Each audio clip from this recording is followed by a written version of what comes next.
नमस्कार दोस्तों, ocean network में आपका स्वागत है। आज हम इस पर चर्चा करेंगे कि योगी आदित्यनाथ को लेकर के जो चर्चाओं का क्रम 4 जून से शुरू हुआ था, वो रुकने का नाम क्यों नहीं ले रहा है। इसके बावजूद कि केशव मौर्य को दिल्ली तलब किया गया था, उनको हिदायतें दी गई थी, इसके बावजूद केशव मौर्य की जो चिट्ठी 15-16 जुलाई को जारी की गई, वो क्यों बाहर आई? क्यों इस समय मीडिया की सुर्खियों में बनी हुई है? इसके अलावा केशव मौर्य राजभर से मुलाकात करते हुए, मुस्कुराते हुए, फोटो जारी करवाते हुए क्यों दिखाई दे रहे हैं? इसके अलावा हम ये भी जानने की कोशिश करेंगे कि ठीक है, कांवड़ यात्रा को देखते हुए, सेंसिटिविटी को देखते हुए और हाइजीन जो एक मसला पिछले कुछ दिनों से हम देख रहे थे, उसके मद्देनज़र जो योगी सरकार ने आदेश दिए थे, उस पर सुप्रीम कोर्ट ने भले ही रोक लगा दी है और उसको बैन कर दिया है और कहा है कि वो चाहें तो अपने नाम जो हैं, जो लगाए थे रिमूव कर दें। पर इसके बावजूद हम देख रहे हैं कि ऐसा बहुत कम हुआ है कि किसी ने अपने नाम हटाए हों। लेकिन क्या योगी मैसेज भेजने में कामयाब हो गए? एक तीसरा मुद्दा हम जिस पर चर्चा करेंगे, क्या योगी आदित्यनाथ ही अब एजेंडा सेट कर रहे हैं भारतीय जनता पार्टी के लिए? तो ये 2-3 मुद्दे हैं जिन पर हम आज चर्चा करेंगे। मेरे साथ जुड़ रहे हैं बहुत ही ख़ास मेहमान और आप अपरिचित नहीं हैं, अनुपम मिश्रा जी। अनुपम जी, बहुत स्वागत। नमस्कार। नमस्कार सर। अनुपम जी, सबसे पहले तो मैं ये जानना चाहूँगा कि ये केशव प्रसाद की चिट्ठी का माजरा क्या है? थोड़ा डिटेल इसका बताइए। देखिए साहब, मीडिया का एक, आप जिसको इकोसिस्टम कहा प्रधानमंत्री नरेंद्र मोदी ने, और जिसको तोड़ने का वादा किया, उस इकोसिस्टम में, हालांकि अभी हम उनके वादे के इंतजार कर रहे हैं कि इकोसिस्टम कब टूटेगा, लेकिन उस इकोसिस्टम ने पहले एक नैरेटिव ये चलाया कि साहब मोदी प्रधानमंत्री नहीं बन सकते। फिर ये चलाया कि साहब जो इनके सहयोगी पार्टी हैं वो टीडीपी स्पीकर पद मांगेगी और नीतीश कुमार रेल मंत्रालय मांगेंगे। वो भी नहीं हुआ। फिर बल्कि दोनों मुख्यमंत्रियों को हमने मोदी के लिटरली पैर छूने की कोशिश करते देखा। फिर ये कि इन्होंने ये चलाया कि साहब अभी भी रोज चल रहा है कि एनडीए में फूट वगैरह वगैरह। फिर वो जो एक दो चुनाव पिछले, मतलब 7 साल से योगी बने हैं मुख्यमंत्री, और 6 साल से खबर आ रही कि योगी हट रहे हैं। एक मतलब एक साल शुरुआती छोड़ दें, 6 साल से खबरें आ रही हैं। तो फिर उन्होंने शुरू किया कि साहब केशव मौर्य दिल्ली गए, केशव मौर्य दिल्ली गए, कुछ धमाकेदार होने वाला है। अब मैं साहब हर चैनल पे कहता कहता थक गया कि भाई मेरे, योगी कहीं नहीं जा रहे हैं। 2027 का चुनाव योगी आदित्यनाथ के नेतृत्व में लड़ा जाएगा। मैं मानने तो चलिए साहब, हर चैनल पे झगड़ा कर लेते हैं, क्या कहा जाए। बहरहाल आ, मैं ये भी बताता रहा कि देखो भाई, पहली बार योगी का मनपसंद मनोज कुमार सिंह को चीफ सेक्रेटरी बनाया गया है। जो प्रधानमंत्री के मनपसंद चीफ सेक्रेटरी थे डीएस मिश्रा साहब, उनको इस बार एक्सटेंशन नहीं दिया है। मैं उनके मनपसंद डीजी है, उनके मनपसंद चीफ सेक्रेटरी है। उपचुनाव में उनको पूरी खुली छूट दी जा रही है 10 सीट पर। कोई मानने को तैयार। केशव मौर्य दिल्ली गए, मतलब जैसे दिल्ली क्या गए, जैसे वो दिल्ली से आईसीबीएम बन के आएंगे। बहरहाल उसके बाद जेपी नड्डा से उनकी मुलाकात होती है और केशव मौर्य एकदम ठंडे ठंडे माहौल में लौट आते हैं। उसका वीडियो भी एक आया था। बहरहाल कल से इसी इकोसिस्टम ने एक चिट्ठी जारी कर दी। देखिए साहब, केशव मौर्य ने हमला बोल दिया योगी पे, आरक्षण का ब्यौरा मांग लिया। तो मैं इसमें सिलसिलेवार बता देता हूँ। अच्छा, जी, जी। अति उत्साह में चिट्ठी तो जारी कर गए और पढ़ा तक नहीं उसको। तो मैं इसको सुबह से सारे चैनल बताया, सिलसिलेवार आप देख लें। चिट्ठी साहब अभी नहीं जारी की, चिट्ठी लिखी गई 4 जून को, जिस दिन चुनावी नतीजे आ रहे थे और नजर आ रहा था कि भारतीय जनता पार्टी उत्तर प्रदेश में जो अपेक्षित उनका वो रिजल्ट था वो नहीं आ रहा है। उसी दिन केशव मौर्य ने चिट्ठी लिखी। केशव मौर्य की मुख्यमंत्री बनने की ख्वाहिश हम सब जानते हैं। जी हाँ, जी हाँ। 2017 में जब चुनाव हुआ था तो केशव मौर्य कुछ महीने के लिए उत्तर प्रदेश भाजपा के अध्यक्ष थे, उन्हीं की अध्यक्षता में चुनाव हुआ था। तो मान के चलते हैं कि साहब हम अध्यक्ष थे भाजपा के, और हम वो ये भी मान के चलते हैं कि साहब हम पिछड़ा वर्ग का चेहरा, हमें होना चाहिए। तो 5 साल तो उनकी योगी से टशन चलती रही। फिर 2022 में वो चुनाव हार गए। चुनाव ही नहीं हार गए, एक नवसिखिए से हार गए। हार ही नहीं गए, अपनी सीट ही नहीं हार गए, पूरा जिला हार गए अपना। कौशाम्बी में 3 सीटें होती, तीनों हार गए। अभी लोकसभा हार गए। और तो और जो मौर्य कुशवाहा वोट का उनके ऊपर उनका दावा था, उनसे ज्यादा वोट तो आपको वो जो जेल से निकल के आए हैं बाबू सिंह कुशवाहा, उनको मिलते नजर आ रहे हैं। वो ज्यादा बड़े नेता नजर आ रहे हैं। तो वैसे भी इस चुनाव में बहुत ढेर सारे जो ये जातियों के छत्रप थे, उनका भ्रम टूटा। अनुप्रिया पटेल कुर्मी वोट नहीं ले पाई। ओम प्रकाश राजभर वोट नहीं ले पाए। जयंत चौधरी जाट वोट नहीं ले पाए। केशव मौर्य कुशवाहा वोट नहीं ले पाए। संजय निषाद वोट नहीं ले पाए। आप देखिए जितने जातियों के चौधरी थे, वो सब कहीं ना कहीं एक झटका खा गए इसमें। बहरहाल अब केशव मौर्य 4 जून को चिट्ठी लिखते हैं, पर उनकी भेजने की उनका मन नहीं करता, हिम्मत नहीं पड़ती, जैसे समझ लिया। उनको समझ में आया कि साहब दिस इज टू अर्ली है, भेज देंगे, पता नहीं क्या हो जाए। फिर हाँ साहब ये देखिए, अभी 4 जून की चिट्ठी आप ऊपर देखें, इसकी डिस्पैच डेट क्या है। ये जारी होती 15 जुलाई को भेजी जाती है। 4 जून और 15 जुलाई के बीच में हुआ क्या, पहले आप इसको समझ लें। और 15 जुलाई की डेट इंपॉर्टेंट क्यों है, आप इसको समझ लें।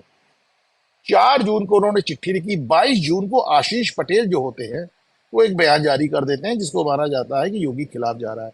27 जून को अनुप्रिया पटेल भी आरक्षण पे एक चिट्ठी लिख देती हैं। संजय निषाद का भी बयान आ जाता है। अब जब इतने बयान आ गए, तो 9 जुलाई को योगी तय करते हैं, अच्छा ठीक है, आप लोग बहुत आरक्षण कर रहे हैं। वो खुद ही आरक्षण का ब्यौरा सारा तलब कर लेते हैं। वो लाओ सारा आरक्षण का ब्यौरा, मैं जवाब देता हूं। उन्होंने अनुप्रिया को भी जवाब दिया, सबको जवाब दिया। 14 जुलाई को प्रदेश कार्यकारिणी की बैठक होती है। प्रदेश कार्यकारिणी की बैठक में केशव मौर्य वो अपना कालजयी बयान देते हैं कि साहब संगठन सरकार से बड़ा है। हालांकि इस पे भी मैं चुटकी लेता हूं कि केशव जी की बड़प्पन है कि जानते हुए कि संगठन सरकार से बड़ा है, वो छोटे सरकार में ही काम करना चाहते हैं, संगठन में नहीं जाना चाहते। बहरहाल 15 जुलाई को, यानी उस कार्यकारिणी की बैठक के अगले दिन, वो चिट्ठी जारी कर देते हैं। और ये चीज भी जो संगठन बड़ा होता है, ये चीज भी उत्तर प्रदेश में ही लागू होती है, दिल्ली में लागू नहीं होती। मतलब वहां नड्डा साहब मोदी जी के बॉस नहीं है, पर यहाँ पर वो भूपेंद्र चौधरी को योगी जी का बॉस बताने की कोशिश कर रहे थे। बहरहाल तो उसके बाद 15 तारीख को चिट्ठी जारी करते हैं। 42 दिन बाद, 41-42 दिन बाद ये चिट्ठी जारी करते हैं। सोचते हैं अब कर ही देते हैं जो। 15 को चिट्ठी जारी करते हैं और 16 को इनको जेपी नड्डा का बुलावा आ जाता है, जिसको लोग कह रहे थे केशव मौर्य दिल्ली गए। और जेपी नड्डा ने उनसे कहा कि देखो भाई, हमने अच्छा उस मीटिंग में ना हम हैं ना आप हैं, लेकिन जो सामने आ रहा है कि योगी को जमाने बाद उनका मनपसंद मुख्य सचिव मिला, योगी को जमाने बाद उनका मनपसंद डीजी मिला हुआ है, योगी को एकदम खुली छूट है ये 10 सीटों पर कि भाई अब नतीजे लेके आओ। कारण भी समझ ले, नरेंद्र मोदी अपने जीवन में एक भी चुनाव ऐसा नहीं लड़े जिसमें उनको पूर्ण बहुमत न मिला हो। ये उनका पहला चुनाव था। तो साहब इस पहले चुनाव में उनको पूर्ण बहुमत नहीं मिला। और कितनी सीटों से नहीं मिला? उतनी सीटों से नहीं मिला जितनी सीटें वो उत्तर प्रदेश में लूज कर गए। 35 सीट का वहां खामियाजा था और 35 सीट से आपका बहुमत रुक गया।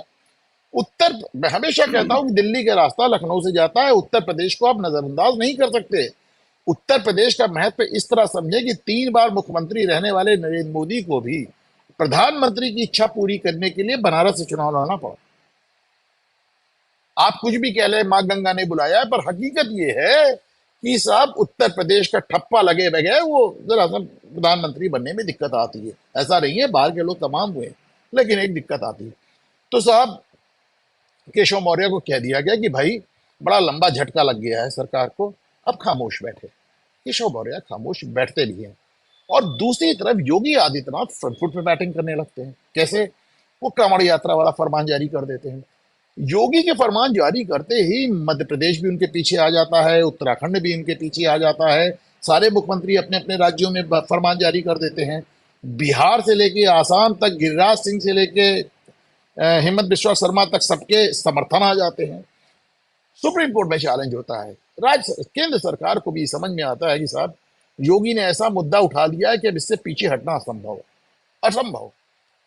तो केंद्र सरकार भी उनको देती है कि साहब साहब एडिशनल सॉलिसिटर जनरल हम आपके साथ लगा रहे हैं, तुषार मेहता जो सबसे फेमस है। वो अलग बात है कि उस समय नीट की भी सुनवाई चल रही थी और वो उसमें फंसे रह गए। देखिए ब्यूरोक्रेटिक गुफकता कि तुषार मेहता नहीं पहुंचते हैं।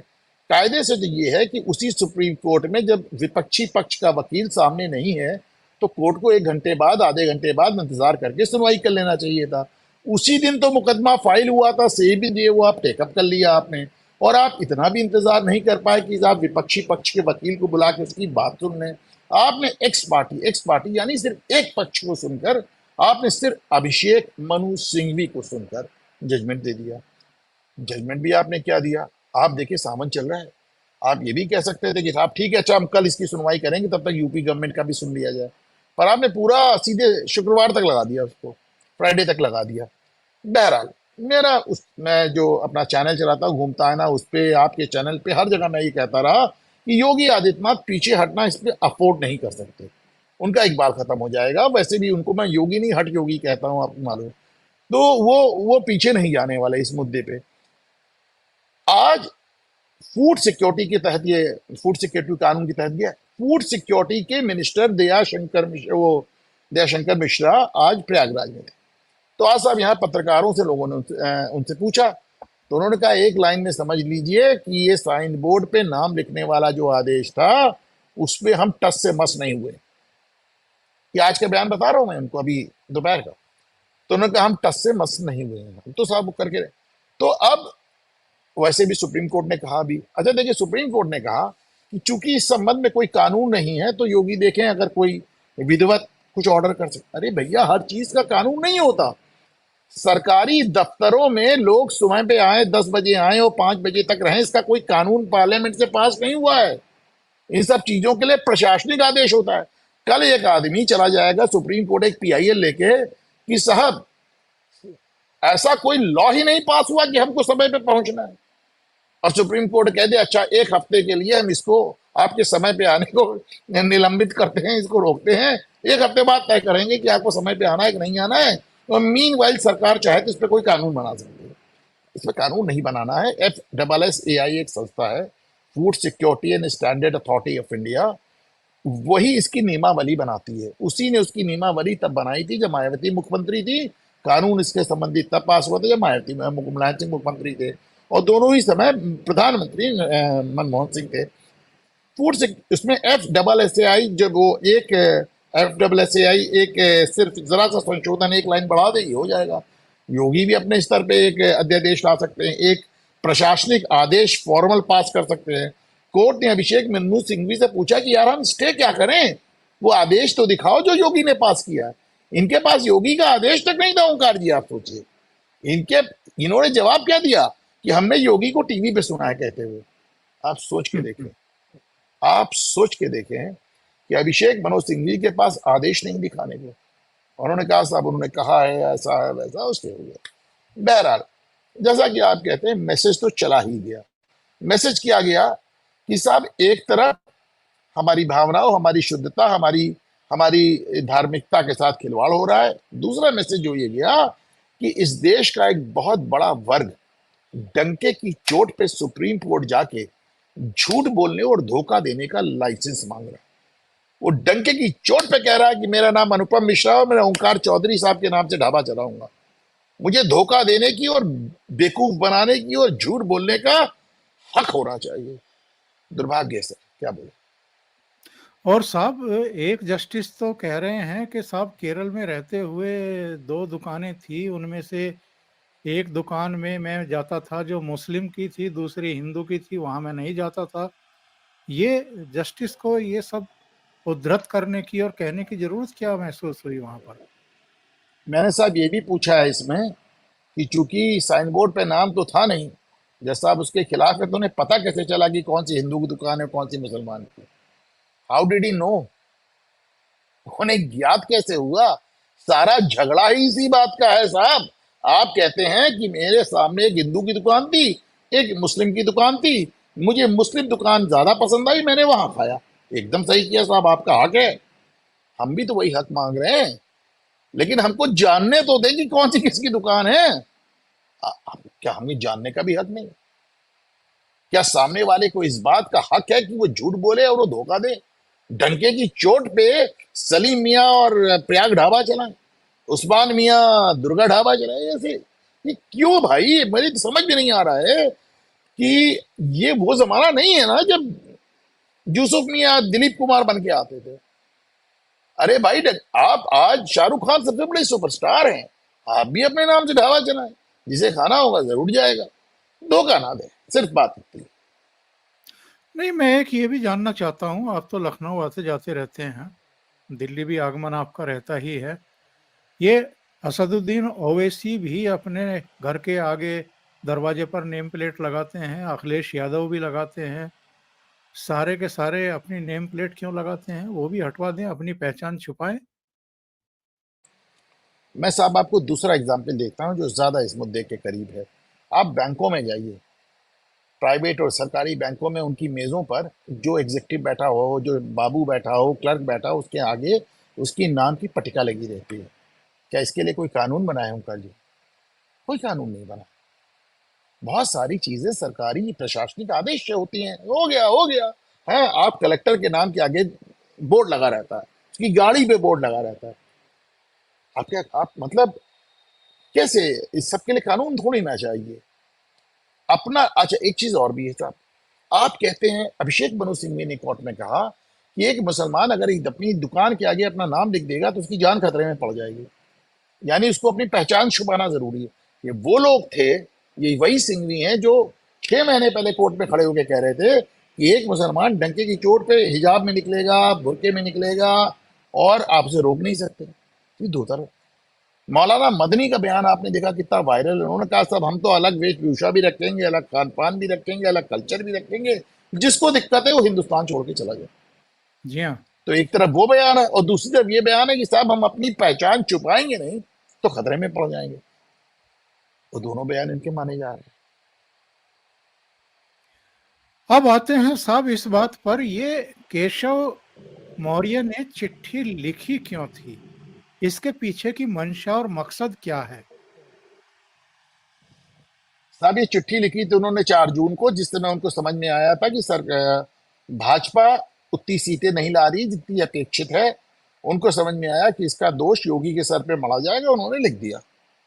लेकिन वो जो केंद्र में लोग बैठे हैं उनमें भले योगी विरोधी ही क्यों ना हो, उनको इतना तो समझ में आया ना कि अगर आपने योगी का हाथ बहुत दबाया तो आपका जो लखनऊ से दिल्ली का रास्ता है वो बंद हो जाएगा, उत्तर प्रदेश के बगैर दिक्कत आ जाएगी। पहली बात।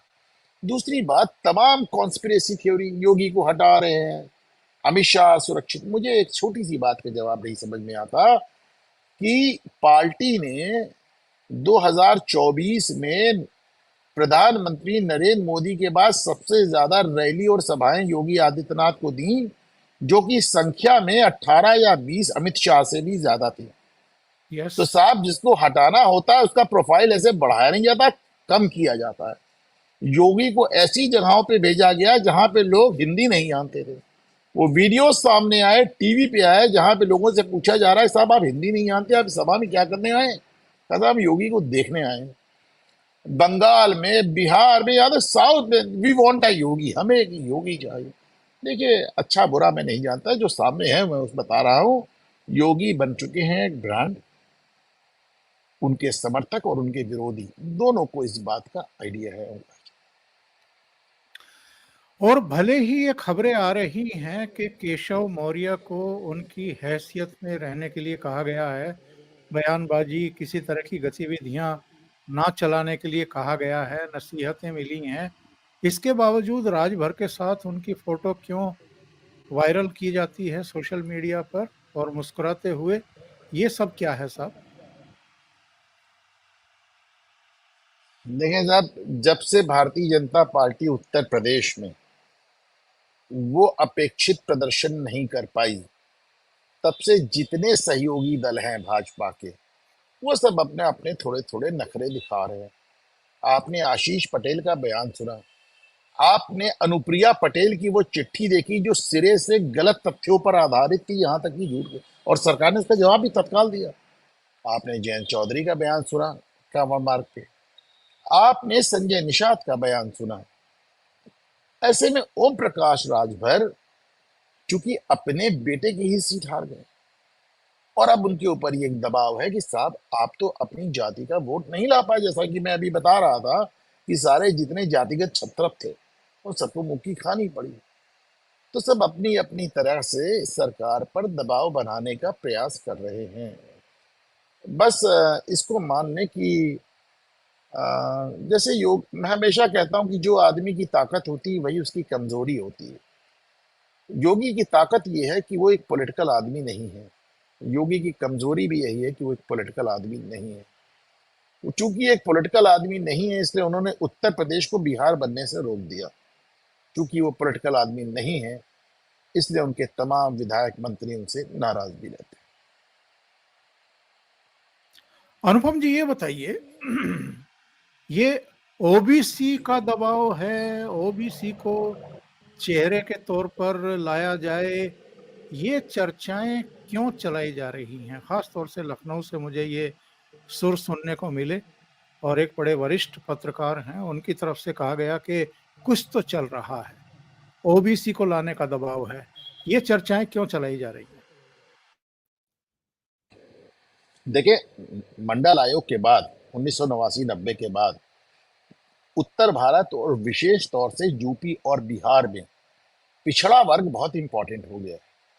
बहुत मतलब अगर आप पिछड़े नहीं हैं तो आपने मुख्यमंत्री बनने का हक नहीं। 1990 के बाद बिहार में पिछले 34-35 साल में एक भी ऐसा मुख्यमंत्री नहीं हुआ जो पिछड़ा नहीं था। उत्तर प्रदेश में राजनाथ सिंह को छोड़कर एक भी मुख्यमंत्री ऐसा नहीं हुआ जो ओबीसी नहीं था, जिसको आप जाने। तो ओबीसी जैसे ना की वर्ड हो गया, कैच वर्ड हो गया। आप ओबीसी हैं। अब यहां तक कि प्रधानमंत्री नरेंद्र मोदी को भी अपने को डंके की चोट पे ओबीसी कहना पड़ा। साहब हम ओबीसी हैं, मुझसे बड़ा ओबीसी चेहरा कौन है? केशव मौर्य आज की तारीख में भारतीय जनता पार्टी के सबसे बड़े ओबीसी चेहरा है, ये सच है। वो अलग बात है कि वो अपनी जाति का ही वोट नहीं ला पाए, लेकिन फिर भी भाजपा के पास और कोई चेहरा है नहीं। उन्होंने एक एक्सपेरिमेंट किया था स्वतंत्र देव सिंह का। वो कुर्मी समाज से आते थे, उनको उन्होंने प्रदेश अध्यक्ष बनाया और सोचा कि हमें अनुप्रिया पटेल से छुट्टी मिल जाएगी। अनुप्रिया को मंत्रिमंडल से हटा दिया। स्वतंत्र देव सिंह का फार्मूला फेल कर गया और आपको अंततः अनुप्रिया पटेल के सामने सरेंडर करना पड़ा और इस बार उनके साथ उनके पति को भी मंत्री बनाना पड़ा। इसी तरह आपने सोचा कि भूपेन्द्र चौधरी के रहते हमारे जाट सब सही हो गए, पर नहीं हो पाया। आपको जयंत चौधरी को लाना पड़ा। आपने अनिल राजभर को अपने मंत्री बनाया, उनको बहुत प्रोफाइल दिया, लेकिन वो फॉर्मूला फेल कर गया। आपको ओम प्रकाश राजभर से हाथ मिलाना पड़ा। आपने निषाद नेता भी डेवलप किया, लेकिन वो भी नहीं चला, तो कुल मिला के संजय निषाद से हाथ मिलाना पड़ा। तो आप इसको देखें कि उत्तर प्रदेश भाजपा के पास कोई बड़ा चेहरा नहीं है। योगी आदित्यनाथ का मुख्यमंत्री बनना एक चौंकाने वाला फैसला था। ओबीसी के नाम पे इतना ज्यादा राजनीति, और खास तौर से यूपी और बिहार में। ऐसे में आज सवर्ण समाज से एक आदमी को, तथाकथित सवर्ण समाज से एक आदमी को ले आके मुख्यमंत्री बनाते हैं, तो जाहिर सी बात है कि वो अब उस पर निशाना लगाना आसान हो गया। निशाना लगाना आसान हो गया। अरे साहब ठाकुर हैं, इनको हटाओ। लेकिन जहां ये बात सच है वहां ये बात भी सच है कि देखिए साहब, तमाम कमियां होती हैं, हर राज्य में अपनी अपनी कोशिशें होती, ये भी करना है, ये भी करना है, ये भी करना। उत्तर प्रदेश में जो सबसे बड़ी समस्या थी योगी के आने के पहले, तमाम अखबारों की सुर्खियां बनती थी कि क्या हम बिहार बनते जा रहे हैं। योगी ने उसको रोक दिया, रोक नहीं दिया, उसको कई साल पीछे उस हालात को धकेल दिया। उत्तर प्रदेश का जितना ऑर्गेनाइज्ड माफिया था, या वो जेल में है, या वो मारा जा चुका है, वो प्रदेश छोड़कर चला गया है। ये बताइए साहब, चलिए इस मामले में तो सुप्रीम कोर्ट ने दखल दे दिया, एक तरफा फैसला भी दे दिया, लेकिन योगी जी का जो मैसेज है वो तो चला गया, ना केवल उत्तर प्रदेश बल्कि पूरे भारत में ही चला गया। और जैसा आपने कहा कि उत्तराखंड भी, मध्य प्रदेश भी, हिमंता बिस्वा शर्मा का भी, गिरिराज सिंह का भी, सबके बयान भी आ गए। और जाहिर है जो एक मैसेज भेजना था, जो एक, अगर मैं दूसरे शब्दों में कहूं, एजेंडा तय करना था, तो वो तो उन्होंने कर दिया है।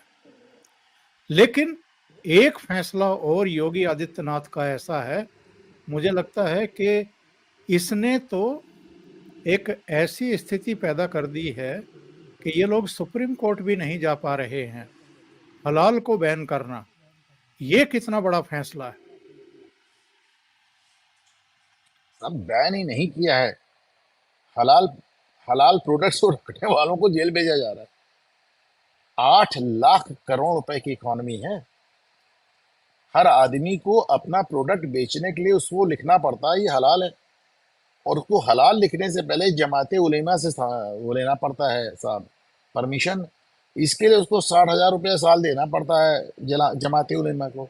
जमाते उलेमा उस पैसे का इस्तेमाल करती है हिंदुस्तान में पकड़े गए सारे आतंकवादियों की मुकदमा लड़ने के लिए, उनकी पैरवी करने के लिए।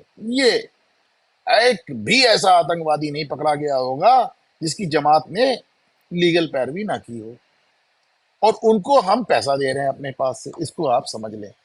तो योगी का ये जो हलाल वाला उनका अ, एक कदम था, बड़ा कदम है, और इसके राष्ट्रव्यापी इसके इम्प्लीकेशंस अभी से नजर आ रहे हैं उनका जी। आप देखेंगे कि चाहे वो जितनी भाजपा सरकारें हैं, आपको सब इसको फॉलो करती नजर आएंगी। इसलिए आप जो बात कह रहे हैं कि योगी एजेंडा सेट कर रहे हैं, चाहे वो कांवड़ यात्रा हो, चाहे वो हलाल हो, एक और एजेंडा उन्होंने सेट किया है पिछले 7 साल कि कायदे में रहोगे तो फायदे में रहोगे, गुंडई करोगे तो बुलडोजर चल जाएगा। आप देखिए आज कहाँ है जहां बुलडोजर नहीं चल रहा है, बुलडोजर का एजेंडा भी तो उन्हीं सेट किया। तो जैसा कि मैं कहता हूँ, योगी पॉलिटिकल नहीं है। उनकी एक कमी है कि वह कार्यकर्ताओं से, विधायकों से, सांसदों से, मंत्रियों से, पदाधिकारियों से उतना नहीं। हालांकि योगी अपने बदलाव लाने का प्रयास कर भी रहे, पर बहुत ज्यादा लोच अगर होती योगी में, अगर वो बड़े लचीले होते, बदलने वाले होते, तो फिर वो नतीजा भी नहीं दे पाते ओंकार जी जो उन्होंने दिए। बात तो आप सही कह रहे हैं, लेकिन जो बात अभी आपने कही है, मैं इसको थोड़ा सा और विस्तार से समझना चाहूंगा। ये कहना कि साहब संगठन बड़ा है, सरकार बड़ी नहीं है, और क्लियर कट ये मैसेज देने की कोशिश करना कि साहब कार्यकर्ताओं का दर्द मेरा दर्द है, और कार्यकर्ताओं का कोई दर्द है, कोई नेताओं का दर्द है जो सरकार का हिस्सा नहीं है। क्या वाकई योगी के यहाँ कार्यकर्ताओं और जो पार्टी के दूसरे नेता हैं उनकी कोई सुनवाई नहीं है? क्या उपेक्षा है क्या सरकार की तरफ से? और एक ये भी आरोप लगाया जाता है कि ब्यूरोक्रेसी बड़ी हावी है, बीजेपी के नेताओं और मंत्रियों की सलाह से उतने काम नहीं होते हैं जितने ब्यूरोक्रेसी की सलाह से होते हैं। इसमें कितनी सच्चाई है? सर, आपके दोनों ही आरोप एक ही सिक्के के दो पहलू हैं।